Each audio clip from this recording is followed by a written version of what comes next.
નમસ્કાર બાળમિત્રો, યુટ્યુબ ચેનલમાં આપનું હાર્દિક સ્વાગત છે. આજે આપણે ભાગ નંબર 65માં દાખલા નંબર 35થી 40નું સોલ્યુશન મેળવશું. તો ચાલો આપણે શરૂ કરીએ. દાખલો નંબર 35, તેને સૂચના આપણે જોઈએ તો પ્રશ્ન નંબર 35થી 40ની માં દર્શાવેલ આકૃતિમાં વધુમાં વધુ કેટલા ત્રિકોણ આવે તે આપણે જણાવવાનું છે. આગળ આપણે જોયું તો ચોરસ અને લંબચોરસ સંખ્યાની આકૃતિઓની સંખ્યા આપણે શોધવાની હતી. આ દાખલાની અંદર આપણે ત્રિકોણ શોધવાના છે. હવે આ પ્રકારની જ્યારે આકૃતિ હોય ત્યારે તો આપણે કેવી રીતે ગણતરી કરીશું? તો કુલ ત્રિકોણ શોધવા માટે સૌપ્રથમ આપણે અહીંયા જેટલા પણ ત્રિકોણ છે એની ગણતરી કરશું. 1, 2, 3, 4, 5 અને 6. 6 ત્રિકોણ એટલે કે છેલ્લી સંખ્યા જે આવે તેને 2 વડે આપણે ગુણાકાર કરીએ તો આપેલ ત્રિકોણની સંખ્યા ખબર પડે. તો અહીંયા આપણે દાખલો ગણેલો છે અને કુલ ત્રિકોણની સંખ્યા બરાબર છેલ્લી જે સંખ્યા છે એટલે કે 6. 6ને આપણે 2 વડે ગુણીશું તો 12 ત્રિકોણ જે છે તે આપણો જવાબ આવશે. એટલે આપેલ આકૃતિમાં કુલ 12 ત્રિકોણ એ સમાયેલા છે. ત્યારબાદ દાખલો નંબર 36. 36ની અંદર આપણે જોઈએ તો તેમાં પણ આપણે જોશું તો અહીંયા ત્રિકોણ આખા છે પણ આમાંથી 2 અડધા થાય છે એટલે આપણે એનું સૂત્ર થોડું અલગ આવશે.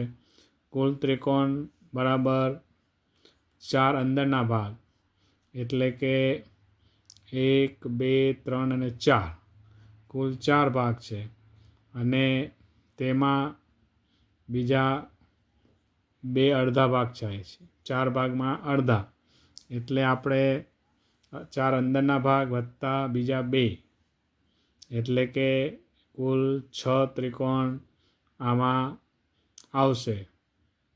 1, 2, 3, 4 એટલે 4 અને બીજા અડધા એ અડધો કરશે એટલે 1 ને 2 એ 2 ભાગ થશે એટલે કે 6 ત્રિકોણ આ આકૃતિમાં આવશે.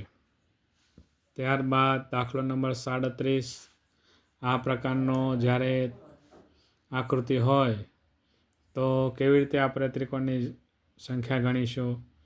તો સૌપ્રથમ આપણે ઊભા ત્રિકોણ જે છે તો 1, 2, 3, 4 ને 5 તે 5નો સરવાળો કરીશું અને જે મળે તેટલા ત્રિકોણ પહેલાં મળશે આપણને.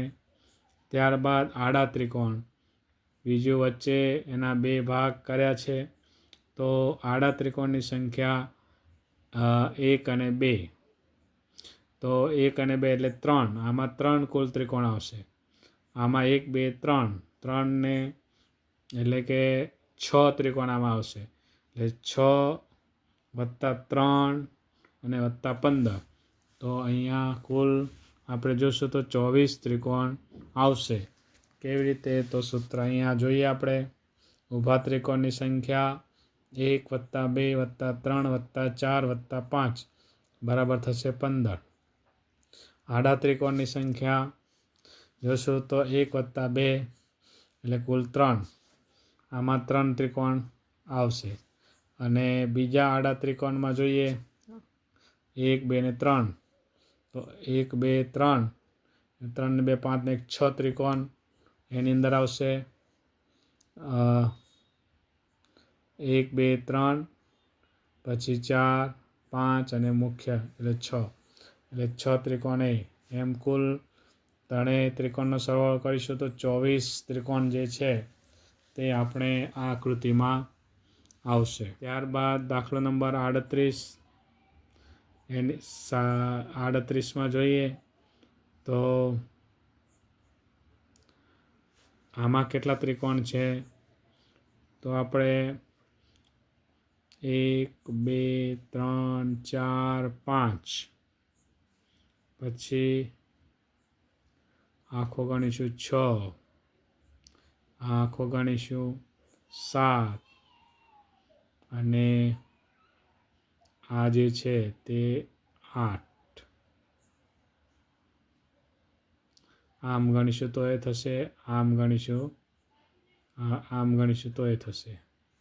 એટલે કુલ આમાં 8 ત્રિકોણ થશે. 1 2 3 4 5 6 7 ને 8. કુલ 8 ત્રિકોણ આકૃતિમાં આવશે. ત્યારબાદ દાખલો નંબર 39, જેમાં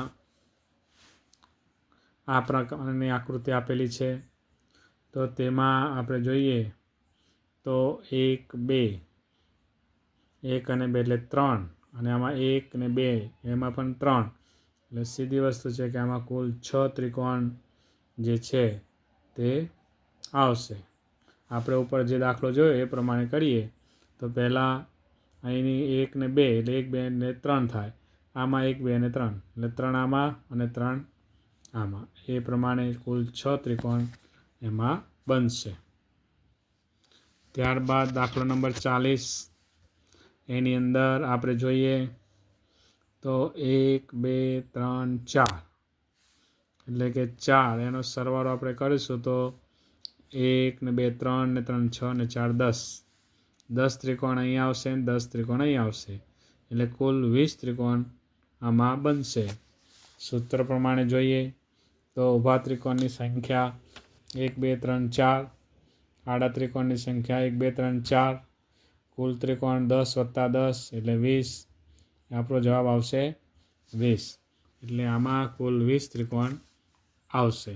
તો બાળ મિત્રો, આજે આપણે ભાગ નંબર 65ની અંદર દાખલા નંબર 35 થી 40નું સોલ્યુશન મેળવ્યું. હવે પછી આપણે ભાગ નંબર 66માં જે કહેવાય કે આકૃતિ પરથી લુપ્ત સંખ્યા જે છે તે મેળવવાની, મિસિંગ નંબર જેને આપણે કહીએ છીએ, મૂળાક્ષરો પર આધારિત છે, સંખ્યા પર આધારિત છે, અને સંખ્યા અને મૂળાક્ષર પર આધારિત એવા દાખલાનું સોલ્યુશન આપણે મેળવશું. નમસ્કાર.